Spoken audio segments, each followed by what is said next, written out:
Hello viewers, আসসালামু আলাইকুম।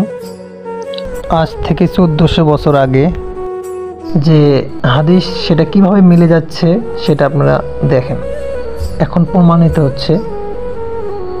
এই বিষয়ে একটি হাদিস আছে এরকম যে রাসূল সাল্লাল্লাহু আলাইহি সাল্লাম ইরশাদ করেন যে, শপথ সেই মহান সত্তার যার হাতে আমার প্রাণ, দুনিয়া ততক্ষণ পর্যন্ত ধ্বংস হবে না, মানুষের কাছে এমন সময় আসবে হত্যাকারী জানবে না সে কেন হত্যা করেছে, আর নিহত ব্যক্তি জানবে না সে কেন হত্যা তাকে কেন নিহত করা হয়েছে।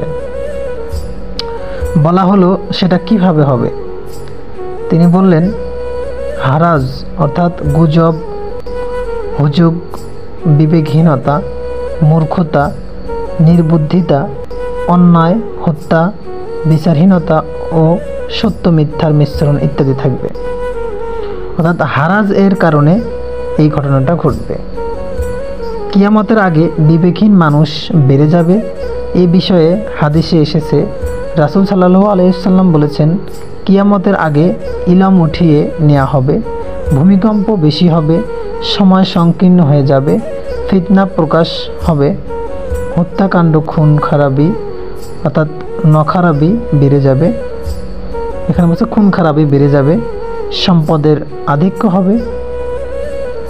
বুখারী হাদিস 1036, এটি সংগৃহীত। অর্থাৎ 1400 বছর আগে হাদিসে যে কথাগুলো বলা হয়েছিল এখন সেগুলো একদম প্রকাশ্য, পানির মতো ক্লিয়ার। এই কথাগুলো মিলে যাচ্ছে সব। আল্লাহ আমাদের সবাইকে হেদায়েত দান করুক। আসসালামু আলাইকুম।